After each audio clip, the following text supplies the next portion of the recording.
இவாஞ்சலிஸ்ட் பால் பாலபாஸ்கரன் கொடுக்கும் அனுதினமும் சிலுவையை சுமப்போம் என்ற நிகழ்ச்சி மூலம் உங்கள் அனைவரையும் சந்திப்பதில் பெரும் மகிழ்ச்சி அடைகிறோம். இந்த நிகழ்ச்சி உங்களுக்கு ஆசீர்வாதமாக இருந்தால் இதனை மற்றவர்களுக்கும் எடுத்துச் செல்ல வேண்டும் என்று உங்களை அன்புடன் வேண்டிக் கொள்கிறோம். தேவனுடைய கிருபையும் அன்பும் சமாதானமும் உங்கள் அனைவரோடும் கூட இருப்பதாக. ஆமேன். நான் இவாஞ்சலிஸ்ட் பால் பாலபாஸ்கரன்.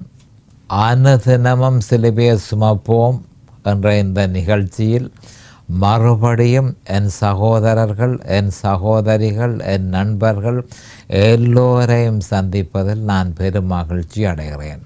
இந்த அருமையான நேரத்தை கர்த்தராகிய இயேசு கிறிஸ்து எங்களுக்கு ஒதுக்கி தந்திருக்கிறார். இந்த நேரத்தில் கர்த்தருடைய வேத வார்த்தைகளை உங்களோடு பகிர்ந்து கொள்வது எனக்கு மிகுந்த சந்தோஷத்தை அளிக்கிறது என்பதை நீங்கள் அறிந்து கொள்ள வேண்டும். கர்த்தருடைய வார்த்தை என சொல்லப்படும் பொழுது எந்த காலத்திலும் அவருடைய வாயிலிருந்து புறப்படுகிற வார்த்தையை பற்றியே சொல்லப்படுகிறது. அவருடைய வாயிலிருந்து புறப்படுகிற வார்த்தையினால்தான் மனுஷன் பிழைப்பான் என்று சொல்லி மத்தேயு 4:4 சொல்லப்பட்டிருக்கிறது. உபாகமம் 8:3 சொல்லப்பட்டிருக்கிறது. அப்போ இது ஒரு மிக முக்கியமான ஒரு விஷயம். கர்த்தருடைய வாயிலிருந்து புறப்படும் வார்த்தையினாலேயே மனுஷன் பிழைப்பான். அப்போ அந்த வார்த்தையை நாம் மிகவும் அவதானமாக அறிந்து அந்த வார்த்தையை சரியான முறையில் புரிந்து கொள்ளாமல் விட்டமாக இருந்தால் அதனால் பாரிய ஆபத்து நமக்கு ஏற்படும் என்பதை நாம் அறிந்து கொள்ள வேண்டும். இப்பொழுது நாம் வேத வாக்கியத்திற்கு போவோம். 1 தீமோத்தேயு 6:12. 1 தீமோத்தேயு 6:12. விசுவாசத்தின் நல்ல போராட்டத்தை போராடு, நித்திய ஜீவனை பற்றிக்கொள், அதற்காகவே நீ அழைக்கப்பட்டாய், அநேக சாட்சிகளுக்கு முன்பாக நல்ல அறிக்கை பண்ணினவனுமாய் இருக்கிறாய். அப்போ இந்த வேத வாக்கியத்துக்கு நான் தெரிந்து கொண்ட தலையங்கம் விசுவாசத்தின் நல்ல போராட்டத்தை போராடு.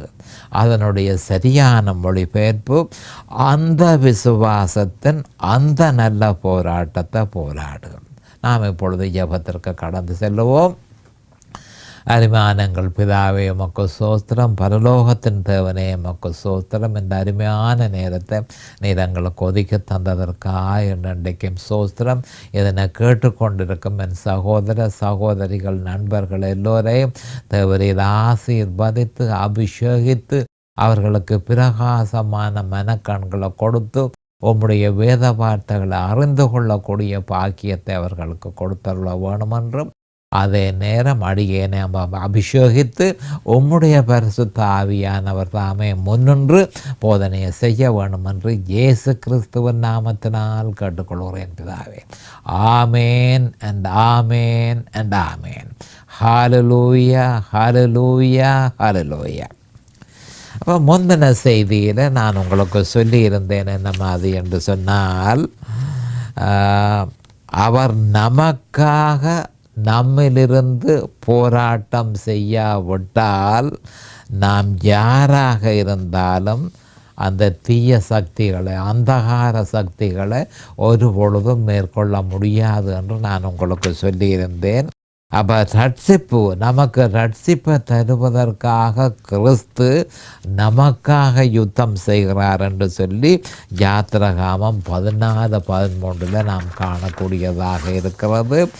பரிசுத்தத்திற்கு பரிசுத்த ஆவியானவர் நம்மிலிருந்து யுத்தம் செய்கிறார் என்பதை யாத்திராகமம் 17:9 சொல்லப்பட்டிருக்கிறது. மறுபடியும் சொல்கிறேன், அதாவது ரட்சிப்புக்கு கிறிஸ்து போராட்டம் செய்கிறார், ஆனால் பரிசுத்தத்தை நாம் பெற்றுக்கொள்வதற்கு பரிசுத்த ஆவியானவர் நம்மில் இருந்து யுத்தம் செய்கிறார் என்று சொல்லி யாத்திராகமம் 17:9 சொல்லப்பட்டிருக்கிறது.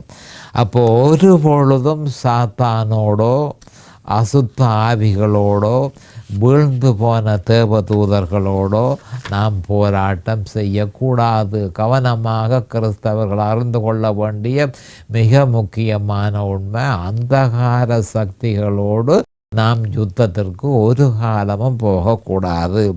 ஏனென்றால் கர்த்தராகிய இயேசு கிறிஸ்து சிலுவை என்னும் அரங்கிலே ஏறி சாத்தானையும் அவனுடைய கூட்டத்தை முழுதுமாக தோற்கடித்திருக்கிறார் என்று சொல்லி கொலோசியர் 2:14-15 உறுதிப்படுத்தப்பட்டிருக்கிறது. அப்போ கர்த்தர் ஏற்கனவே செய்து முடித்ததை நாம் செய்யாதிருப்போமாக. அவர் யுத்தத்தை செய்து வெற்றி கொண்டிருக்க நமக்காகவே அவர் செய்தார். ஆனபடியால் அவர் செய்து முடித்ததை நாம் இனி ஒருக்கா திருப்பி செய்ய வேண்டிய எண்ணம் நமக்கு இருக்கக்கூடாது. அப்போ நம்முடைய போராட்டம் என்ன? விசுவாசமே. விசுவாசமே. இதன் பொருள் நம்முடைய விசுவாசம் எப்பொழுதும் கிறிஸ்துவிலும் கிறிஸ்து சிலுவை நிறைவேற்றியதிலும் இருக்க வேண்டும். நம்முடைய விசுவாசம் கிறிஸ்துவிலும் அவர் சிலுவையில் நிறைவேற்றியதிலும் நிலைத்திருக்க வேண்டும் என்பதை நாம் தெளிவாக, இதுதான் நம்முடைய போராட்டம். விசுவாசமே நம்முடைய போராட்டம் என்பதை அறிந்து கொள்ள வேண்டும். நம்முடைய போராட்டம் எதிரியை தோற்கடிப்பதல்ல, ஆனால் இறுதி நோக்கம் அதுதான் என்பதை நாம் எல்லோரும் அறிவோம். நம்முடைய போராட்டம் சுயாதீனத்திற்கல்ல. ஏனென்றால் நாம் ஏற்கனவே கிறிஸ்துவில் சுயாதீனம் உள்ளவர்களாக இருக்கிறோம். நம்முடைய போராட்டம் வல்லமையை பெறுவதற்கல்ல, பவரை பெறுவதற்கல்ல. ஏனென்றால் கிறிஸ்துவில் நாம் இருப்பதனால் ஏற்கனவே வல்லமையை பெற்றிருக்கிறோம் என்று சொல்லி அப்போஸ்தலர் 1:8 தெளிவாக்குகிறது. நாம் ஜீவனுக்காக போராட்டம் நடத்த வேண்டியதில்லை. ஏனென்றால் கிறிஸ்துவில் நாம் ஏற்கனவே அந்த ஜீவனை பெற்றிருக்கிறோம். நம்முடைய போராட்டம் மிகவும் தெளிவாக விசுவாசத்தின் அந்த நல்ல போராட்டத்தை போராடுகிறதே தவிர வேறு எந்த விதமான போராட்டத்தையும் நாம் செய்ய வேண்டியதில்லை. கிறிஸ்து சிலுவை என்னும் அரங்கிலே ஏறி நமக்காக எல்லாவற்றையும் சிலுவையில் செய்து முடித்து அந்தகார சக்திகள் எல்லாவற்றையும் பூரணமாய் வெற்றியை கொண்டு அவர்களை தோற்கடித்திருக்கிறார் என்பதை நாம் தெளிவாக அறிந்து கொள்ள வேண்டும். அவர் செய்து முடித்ததை நாம் செய்ய வேண்டிய அவசியம் இல்லை. அதை நாம் விசுவாசிக்க வேணும். அந்த விசுவாசம்தான் நம்முடைய நல்ல போராட்டம் என்பதை தெளிவாக கிறிஸ்தவர்கள் அறிந்து கொள்ள வேண்டும். சாத்தான் தேவனுடைய பிள்ளைகளை ஏதாவது அவன் என்ன செய்கிறான் என்று சொன்னால், தன்னுடைய பிள்ளைகளை ஏதாவது ஒரு தேவனுடைய பிள்ளைகளை சாத்தான் தேவனுடைய பிள்ளைகளை ஏதாவது ஒரு பாவத்தை செய்யும்படி இழுக்கிறான் என்ற உண்மையை நாம் தெளிவாக அறிந்து கொள்ள வேண்டும். அது ஏதாவது துர்க்குணமாக இருக்கலாம், ஒரு தீவிர உணர்ச்சியாக இருக்கலாம், அல்லது ஜீவனத்தின் பெருமையாக இருக்கலாம். ஆயினும் அவைகள் பாவமே. அநேகமான கிறிஸ்தவர்களுக்கு பாவம் ஒரு பிரச்சனை இல்லை என்கிறார்கள். அப்படி நினைப்பவர்கள் கழுத்து முட்ட பாவத்தினால் நிறைந்து போயிருக்கிறார்கள், அல்லது வீழ்ச்சிக்கு தயாராக இருக்கிறார்கள். அப்படிப்பட்டவர்களுடைய வீழ்ச்சியை தற்பொழுது சாத்தான் திட்டமிட்டு கொண்டிருக்கிறான் என்று நாம் அறிந்திருக்க வேண்டும். அவர்கள் எந்த வேத வார்த்தையை எடுத்து வாயினால் அறிக்கை பண்ணினால் என்ன, சாத்தானுடைய திட்டம் நிறைவேறாமல் போகாது. அப்போ சில பேர் சில வார்த்தைகளை, தேவனுடைய வார்த்தைகளை எடுத்து வாயினாலே அறிக்கை பண்ணினால் சாத்தான் ஓட்டம் பிடிப்பான் என்று சொல்லி அவர்கள் நினைக்கிறார்கள். அது நடக்காத விஷயம்.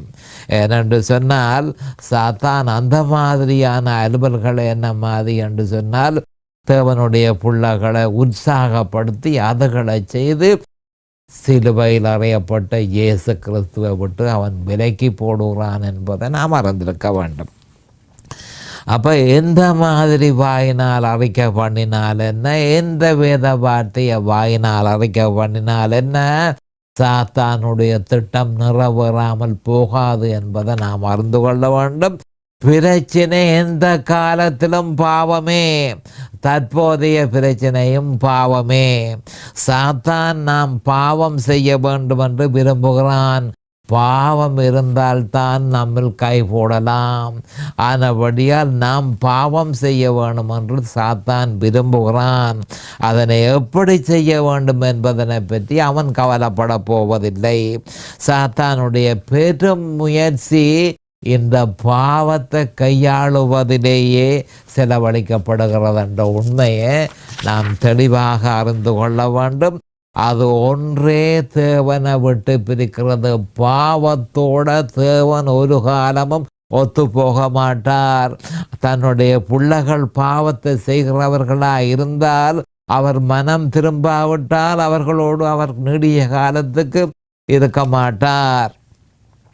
அப்போ பாவத்தை தேவன் ஒரு பொழுதும் ஏற்றுக்கொள்ள போவதில்லை. அநேகமான கிறிஸ்தவர்கள் பாவத்தை பற்றி கவலைப்படுவதில்லை. ஏனென்றால் அவர்களுக்கு பிரச்சனையும் தெரியாது, அதற்கு பதிலும் தெரியாது. ஒரு பிரபலமான யோமன் பரிசுத்தவான, கவனமாக கேட்டுக்கொள்ளுங்கள், ஒரு பிரபலமான ஜெர்மனில் இருந்த ஒரு பரிசுத்தவான் மரிக்கும் பொழுது அவரிடத்தில் ஒரு கேள்வி கேட்கப்பட்டது. என்ன கேள்வி என்று சொன்னால், உம்முடைய கிறிஸ்தவ வாழ்க்கையின் அனுபவத்தில் நீர் படித்த பெரும் படிப்பினை என்ன என்று சொல்லி அவரிடத்தில் கேட்கப்பட்டது.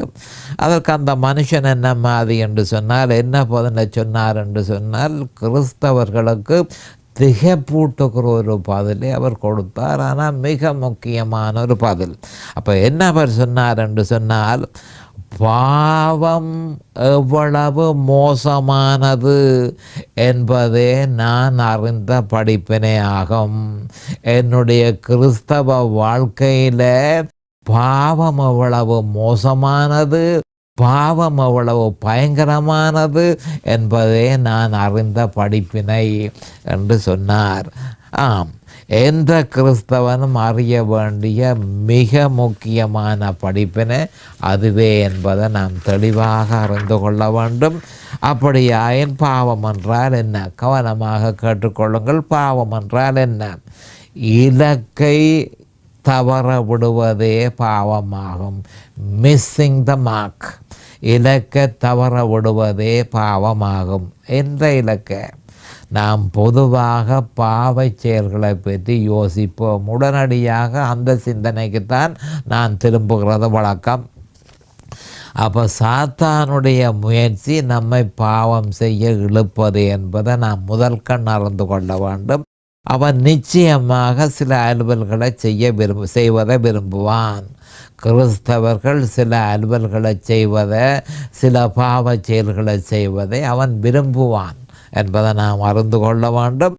அது நம்முடைய கிறிஸ்தவ அனுபவத்திற்கும் கிறிஸ்துவோடு வைத்திருக்கும் உறவுக்கும் ஆபத்தானது.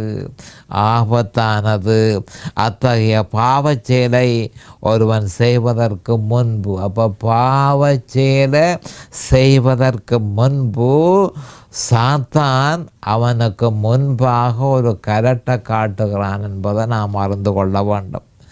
பாவ செயல் பின்புதான் வரும் என்பதை நாம் அறிந்து கொள்ள வேண்டும். அப்போ முதலாவதாக சாத்தான் கரட்டை காட்டுகிறான், அடுத்ததாக பாவ செயல் தொடர்கிறது என்பதை நாம் அறிந்து கொள்ள வேண்டும். உண்மையான பாவம் வேறொன்று. அப்போ உண்மையான பாவம் என்னென்று சொன்னால், கிறிஸ்துவனுடைய சிலுவையை விட்டு விலக்கி வேறொன்றுக்கு திசை திருப்புவதே அந்த உண்மையான பாவம். உதாரணமாக கவனமாக கேட்டுக்கொள்ளுங்கள். தாவீது முதல் ஜீவனத்தின் பெருமைக்குள்ள இழுக்கப்பட்டான். அப்போ முதலாவதாக தாவீது பாவம் செய்ய தூண்டுகிறதுக்கு என்ன நடந்தது? கரட் காட்டப்படுகிறது. இப்போ என்ன மாதிரி என்று சொன்னால், ஜீவனத்தின் பெருமைக்குள் அவன் இழுக்கப்பட்டான். அடுத்ததாக கரட் என்ன மாதிரி என்று சொன்னால் பத்சேவாள் என்பதை நாம் அறிந்து கொள்ள வேண்டும். அப்போ முதலாவதாக சாத்தான் என்ன செய்கிறான் என்று சொன்னால், அதாவது கிறிஸ்துவை விட்டு விலக்கிற அலுவலைத்தான் அவன் முதலாவதாக கவனிக்கிறான். அப்போ தாவீது ஜீவனத்தின் பெருமைக்குள்ள முதல் இழுக்கப்பட்டான். அடுத்தது என்ன மாதிரி என்று சொன்னால் பத்சேபாள் என்பதை நாம் தெளிவாக அறிந்து கொள்ள வேண்டும். இந்த மாதிரி தான் பாவம் செய்வதற்கு சாத்தான் நம்ம தூண்டுகிறான். அதை அவன் செய்ய முடிந்தால் நமக்கு முன்பாக காட்டிக் கொண்டிருப்பது வசீகரமானதும் விரும்பக்கூடியதாகவும் இருக்கும். சிலுவையை விட்டு விலகி இருந்தோமானால் நாம் தோல்வி அடைவோம். அதுதான் அந்த முக்கியமான விஷயம். முதல் சாத்தான் செய்கிறது என்னென்று சொன்னால் சிலுவையை விட்டு சிலுவையை விட்டு விலகின உடனே பாவச் செயல்கள் கவர்ச்சிகரமாகவும் வசீகரமாகவும் இருக்கும். அப்பொழுது நாம் பாவம் செய்வோம். நாம் யாராயிருந்தால் என்ன, பாவம் செய்வோம். சபையினரில் வெகு சிலரே இதனை அறிந்திருக்கிறார்கள். கிறிஸ்தவர்கள் சாத்தானுடைய யுக்தியை சரியாக அநேகமான கிறிஸ்தவர்கள் அறியாதிருக்கிறார்கள். அவர்கள் ஏதாவது ஒரு பாவச் செயலுக்காக ஒருவனை தண்டிக்கிறார்கள். அது அல்ல உண்மையான பிரச்சனை. அப்போ உண்மையான பிரச்சனை என்னவென்றால், இந்த பொறைக்குள் அந்த விசுவாசி எப்படி இழுபட்டான் என்பதனையே முதல் பரிசீலனை செய்ய வேண்டும். விசுவாசி கிறிஸ்துவின் சிலுவையில் விசுவாசத்தை வைத்திருப்பானே ஆனால் தான் பாவம் செய்வேனோ என்று அவன் பயப்பட வேண்டியதில்லை. கவனமாக கேட்டுக்கொள்ளுங்கள்.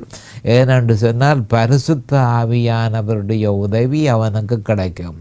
அப்போ முதல் சாத்தான் செய்கிறது என்ன மாதிரி என்றால் கிறிஸ்துவின் சிலுவையை விட்டு விலக்கிறது. அப்போ கிறிஸ்துவின் சிலுவையை விட்டு விலக்கின உடனே பாவச் செயல்கள் வசீகரமாகவும் கவர்ச்சிகரமாக இருக்கும். ஆனால் கிறிஸ்துவின் சிலுவையில் உறுதியாக விசுவாசம் நிலைத்திருக்குமானால் நான் பாவம் செய்வேனோ என்று சொல்லி நான் பயப்பட வேண்டிய அவசியமே இல்லை. ஏனென்றால் எல்லா வெற்றியும் சிலுவையில் ஒன்றாகிவிட்டது. முழு வெற்றியும் சிலுவையில் ஒன்றாகிவிட்டது. சிலுவையை விட்டு விலகி வேறொன்றிற்கு திசை திருப்பும் பொழுது எல்லா பிரச்சனையும் ஆரம்பமாகிறது. இங்குதான் விசுவாசத்தின் நல்ல போராட்டம் உண்மையில் ஆரம்பமாகிறது. இங்குதான் விசுவாசத்தின் நல்ல போராட்டம் ஆரம்பமாகிறது. சாத்தானோ சிலுவையை விட்டு விலக்குவதிலேயே முழு கவனத்தையும் செலுத்துகிறான். இப்படி இருக்க சாத்தான் உடையான சேற்றுகள் கொண்டு வந்து அநேக கிறிஸ்தவர்களை கட்டுக்குள் மாட்டி விடுகிறான். எவ்வளவாய் ஒருவன் வெளியே வர முயற்சி செய்கிறானோ அவ்வளவாக அவன் தாண்டு போவான் என்பதை நாம் அறிந்திருக்க வேண்டும். அநேகருக்கு விடுதலை தேவையாயிருக்கிறது. அநேக கிறிஸ்தவர்களுக்கு விடுதலை தேவையாயிருக்கிறது. அதற்கு நாம் கர்த்தரிடத்தில் போகிறோம். அநேகமான கிறிஸ்தவர்கள் கர்த்தரிடத்தில் போய் என்ன மாதிரி என்று சொன்னால் விடுதலையை எதிர்பார்க்கிறார்கள். அவர் நமக்கு செய்ய போவது என்ன? நான் நினைக்கிறேன் அவர் தன்னுடைய மகா வல்லமையை பிரயோகித்து அவனை படிப்பார். இது பொதுவாக நடக்கிறது என்ன மாதிரி என்று சொன்னால், போதகர்மாரிடத்தில் போய் எனக்காக நீங்கள் இந்த பிரச்சனை எனக்கு இருக்கு, நீங்கள் ஜெபம் பண்ண வேணும் என்று சொன்னால் போதகர் கலையில் கையை வச்சு ஜெபம் பண்ணும் பொழுது ஏதாவது ஒரு மாற்றம் ஏற்பட்டிருக்கும். சற்று சிந்தித்து பாருங்கள். அப்படி ஒரு முறை நடந்தும் கட்டுக்குள் உட்பட்டவன் விடுதலை பெறவில்லையே. அப்படியானால் தவறு அங்கே இருக்கிறது. நாம் தேவன் ஏதாவது செய்யுமாறு நாம் எதிர்பார்க்கிறோம். கவனமாக கேட்டுக்கொள்ளுங்கள். தேவன் ஏதாவது எனக்கு நீர் செய்யும் என்று சொல்லி நாங்கள் எதிர்பார்க்கிறோம். ஆனால் உண்மையில் என்ன? அவர் ஏற்கனவே எல்லாவற்றையும் சிலுவையில் நமக்காக செய்து முடித்திருக்கிறார் என்று சொல்லி யோவான் 19:30 உறுதிப்படுத்துகிறது. எல்லாம் முடிந்தது. அப்போ அப்படி இருக்கத்தக்கதாக தேவனே நீர் எனக்கு ஏதாவது செய்யும் என்று சொல்லி நாம் போய் கேட்கக்கூடாது. ஏனென்றால் சிலுவையில் எல்லாம் செய்து முடிக்கப்பட்டு விட்டது. ஆனபடியால் அவர் ஏதாவது செய்து விடுதலை செய்யுமாறு எதிர்பார்ப்பது நாம் அவரை அவமதிப்பதாகும். 2000 வருஷங்களுக்கு முன்பு கல்வாரி சிலுவையில் எல்லாவற்றையும் அவர் நமக்காக செய்து முடித்திருக்கிறார். ஒவ்வொரு விடுதலையும் நிறைவேற்றப்பட்டிருக்கிறது. ஒவ்வொரு அசுத்தாவியும் முற்று முழுதுமாக தோற்கடிக்கப்பட்டிருக்கிறது. சாத்தான் முற்று முழுதுமாக தோற்கடிக்கப்பட்டான் என்று சொல்லி கொலோசியர் 2:14-15 தெளிவாக சொல்லப்பட்டிருக்கிறது. இதெல்லாம் 2000 வருஷத்துக்கு முன்பு நடந்தது. ஆனபடியினால் அவர் செய்து முடித்ததை திரும்பவும் செய்யுமாறு நாம் எப்படி கேட்க முடியும் என்பதை ஒவ்வொரு கிறிஸ்தவர்களும் சற்று சிந்தித்து பார்க்கணும். ஆண்டவரே, நீர் எனக்கு ஜெபம் எனக்கு வல்லமை அனுப்பி என்னை கிளிய பண்ணி விடுமண்டு இந்த பொல்லாத கட்டுக்களிலிருந்து என்னை விடுதலை பண்ணும் ஆண்டவரே. அவர் ஏற்கனவே விடுதலை பண்ணிட்டார். 2000 வருஷத்துக்கு முந்தி இந்த பிரச்சனையை கொடுத்த தீய சக்திகள் எல்லாவற்றையும் தோற்கடித்து விடுதலை தந்திருக்கிறார். ஆனபடியால் அந்த விதமாக திருப்பியும் எனக்காக ஒரு செய்யும் என்று சொல்லி நாம் கேட்கக்கூடாது. அவர் பூமியில் இருக்கும் பொழுது சொன்னது என்ன?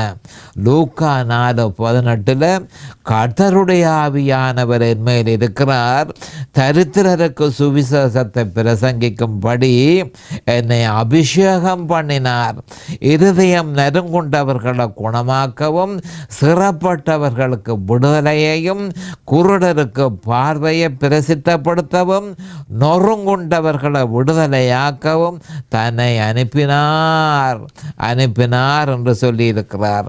அவர் கர்த்தருடைய ஆவியானவர் என் மேல் இருக்கிறார், சிறப்பட்டவர்களை விடுதலை செய்யென்று சொல்லாமல் சிறப்பட்டவர்களுக்கு விடுதலையை பிரசங்கி, சிறப்பட்டவர்களுக்கு விடுதலையை பிரசங்கி என்றே சொல்லப்பட்டிருக்கிறது. ஆம், நிச்சயமாக இயேசு கிறிஸ்து விடுவிக்கிறவரே. சிலுவையில் அவர் செய்து முடித்ததன் நிமித்தமே கட்டுண்டவர்களை விடுதலை செய்கிறார். வேறொரு வழியினால் அவர் விடுவிக்கிறார் என்று எதிர்பார்க்கிறது அவர் சிலுவையில் செய்து முடித்ததையும் அவர் செலுத்தியதையும் முற்று முழுதுமாக புறக்கணிக்கிறது என்பதை நாம் அறிந்து கொள்ள வேண்டும். ஒன்றில் அவர் செலுத்தினார் அல்லது செலுத்தவில்லை.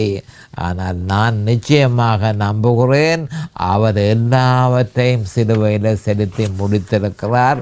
அதனை விசுவாசிக்க வேண்டியதே நமக்கு இடப்பட்ட கட்டளை. இப்படி இருக்க எந்த காலத்திலும் விடுதலை கடந்த காலம், கவனமாக கேட்டுக்கொள்ளுங்கள், மிக முக்கியமான ஒரு விஷயம். எந்த காலத்திலும் விடுதலை கடந்த காலமாக இருக்க வேண்டுமே தவிர வருங்காலமாக இருக்கக்கூடாது. அவர் செய்ததற்கு மேலாக இனிமேல் ஒன்றும் செய்ய முடியாது. யோவான் 19:30 அவர் இந்த உலகத்தில் உள்ள எல்லாரையும் விடுதலை செய்திருக்கிறார். கிறிஸ்துவின் சிலுவையில் விசுவாசத்தை வெளிப்படுத்தி ஒவ்வொருவனும் அந்த விடுதலையை பெற்றுக்கொள்ள முடியும் என்றதை நாம் தெளிவாக அறிந்து கொள்ள வேண்டும். எந்த மோசமான கட்டுக்களாக இருந்தால் என்ன, வெற்றி எப்பொழுதும் சிலுவையிலேயே இருக்கிறது. கிறிஸ்து சிலுவையில் நிறைவேற்றிய வேலையை ஒருவன் பார்ப்பானாயின் அவனுக்கு பரிசுத்த ஆவியானவருடைய உதவி கிடைக்கும். அப்பொழுது இயேசுவின் நாமம் எவ்வளவு வல்லமையானது என்பதை அவன் அறிந்து கொள்வான். பல கிறிஸ்தவர்கள் இயேசுவின் நாமத்தை ஒரு மாய வித்தையாக பாவிக்கிறார்கள். அது ஒரு பொழுதும் வேலை செய்ய போவதில்லை. ஏனென்று சொன்னால் தேவையானது பொருத்தமான விசுவாசமே. அப்போ என்ன சொல்லப்பட்டிருக்குது கவனமாக கேட்டுக்கொள்ளுங்கள். என்ன மாதிரி என்று சொன்னால் தேவையானது பொருத்தமான விசுவாசம். நம்முடைய விசுவாசம் சிலுவையில் அறையப்பட்ட இயேசு கிறிஸ்துவில் நங்கூரமிடப்பட வேண்டும். அப்படி நங்கூரமிடப்பட்டிருந்தால் இயேசு கிறிஸ்துவின் நாமம் எவ்வளவு வல்லமையானது என்பதை நாம் இலகுவாக அறிந்து கொள்ள முடியும். அப்போ விசுவாசம் இல்லாமல் இயேசு கிறிஸ்துவ நாமத்தை பாவிக்கிறது அது ஒரு மாய வித்தையே தவிர அதுக்கும் தேவனுக்கும் எந்த விதமான தொடர்பும் இல்லை என்பதை நாம் தெளிவாக அறிந்து கொள்ள வேண்டும். எல்லா மனுஷர்களும் விடுதலை செய்யப்பட்டார்கள். உலகத்தில் அவ்விசுவாசியாக இருக்கிற மனுஷனும் அவன் விடுதலை செய்யப்பட்டான். விசுவாசியாக இருக்கிற மனுஷனும் சிலுவையில் விடுதலை செய்யப்பட்டான்.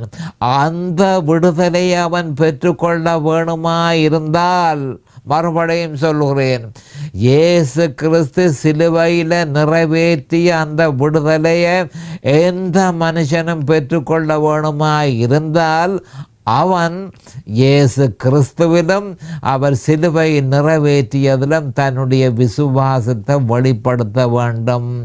வெளிப்படுத்துவானாயிருந்தால் நிச்சயமாக நம்ம அது என்று சொன்னால் அவன் விடுதலையை பெற்றுக்கொள்ள முடியும். அதை விட்டு போட்டு இயேசு கிறிஸ்துவில் பொருத்தமான விசுவாசம் இல்லாமல் இயேசுவின் நாமத்தினால நான் உன்னை விடுதலை, இதுகள் ஒன்றுமே வேலை செய்ய போகிறது இல்லை என்பதை நாம் தெளிவாக அறிந்து கொள்ள வேண்டும். பொருத்தமான விசுவாசம் எந்த காலத்திலும் சிலுவையில் அறையப்பட்ட இயேசு கிறிஸ்துவில் இருக்க வேண்டும். 1 கொரிந்தியர் 1:23, 1 கொரிந்தியர் 2:2, லூக்கா 9:23, ரோமர் 6:3-5. அப்பொழுது பொருத்தமான முறையில் விசுவாசத்தை வெளிப்படுத்தும் பொழுது பரிசுத்த ஆவியானவர் வல்லமையாக செயற்பட்டு விசுவாசிக்கு தேவையான வெற்றியை கொடுப்பார். பொருத்தமான விசுவாசத்தை நாம் வெளிப்படுத்துவோமாயின் எசேக்கியா ராஜாவுக்கு என்ன நடந்ததோ அதே மாதிரி நமக்கும் நடக்கும் என்பதை நாம் தெளிவாக அறிந்து கொள்ள வேண்டும். அப்போ எசேக்கியா ராஜா சங்கீதம் 126:1-3 தனக்கு நடந்ததை அவர் சொல்லியிருக்கிறார். மிக முக்கியமானது, இதே மாதிரியே எவ்வளவு பிரச்சனை இருந்தாலும் சிலுவையில் அறையப்பட்ட இயேசு கிறிஸ்துவிலே ஒருவனுடைய விசுவாசம் இருக்குமா இருந்தால் வெற்றி அவனுக்கு நிச்சயமாக கிடைக்கும். ஆனால் சில வேளைகளில் தாமதமாகலாம். அந்த தாமதம் என்னத்தினால? அதுதான் விசுவாசத்தின் நல்ல போராட்டம். அந்த விசுவாசத்தின் நல்ல போராட்டத்தை போராடினால் நிச்சயமாக நம்ம அது என்றால் முடிவில் பரிசுத்த ஆவியானவர் மகா வெற்றியை கொடுப்பார் என்பதை நாம் தெளிவாக அறிந்து கொள்ள வேண்டும். அப்போ சங்கீதம் 126:1-3 எசேக்கியா ராஜா சொன்னது இருக்கா பார்ப்போம். சியோனின் திரையிருப்பை கர்த்தர் திருப்பும் போது சொப்பனம் காண்கிறவர்கள் போல் இருந்தோம். அப்பொழுது நம்முடைய வாய் நகைப்பினாலும் நம்முடைய நாவு ஆனந்த சத்தத்தினாலும் நிறைந்திருந்தது. அப்பொழுது கர்த்தர் இவர்களுக்கு பெரிய காரியங்களை செய்தார் என்று புறஜாதிகளுக்குள்ளே சொல்லி கொண்டார்கள். கர்த்தர் நமக்கு பெரிய காரியங்களை செய்தார், இதன் நிமித்தம் நாம் மகிழ்ந்திருக்கிறோம் என்று சொல்லி எசேக்கியா ராஜா மிகுந்த சந்தோஷப்பட்டார். ஆனபடியினால் தேவையானது அந்த விசுவாசத்தின் அந்த நல்ல போராட்டத்தை போராடுவதே தவிர வேறு ஒன்றுமே தேவன் எதிர்பார்க்கவில்லை. இப்பொழுது நேரம் சமீபமாகிவிட்டது. அடுத்த செய்தியில் நான் உங்களை சந்திக்கும் வரை கர்த்தராகிய இயேசு கிறிஸ்துவின் நாமத்தினால் நான் உங்களை ஆசீர்வதிக்கிறேன். அவருடைய கிருபையும் அவருடைய இரக்கமும் உங்களுக்கு தாராளமாக கிடைப்பதாக இயேசுவின் நாமத்தில் பரிசுத்த பிதாவே. Amen and amen and amen. Hallelujah. இந்த செய்தி உங்களுடைய ஆவிக்குரிய வளர்ச்சிக்கு மிகவும் உதவியாக இருக்கும் என நாம் நம்புகிறோம். மேலதிக விவரங்களுக்கு 647-465-1224 தொலைபேசி மூலமும் www.crosswayministries.ca வெப்சைட் மூலமும் paulbalabhaskaran@gmail.com இமெயில் மூலமும் www.facebook.com/crosswayministries ஃபேஸ்புக் பேஜ் மூலமும்